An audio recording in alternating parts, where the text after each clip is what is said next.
Silang pendapat di antara menteri dinilai merupakan bagian dari dinamika.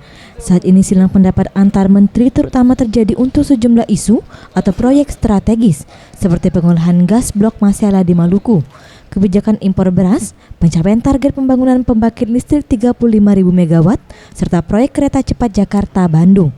Bahkan ada menteri yang saat menyindir menteri lain sampai menyisipkan meme menteri yang disindirnya di jejaring media sosial Twitter.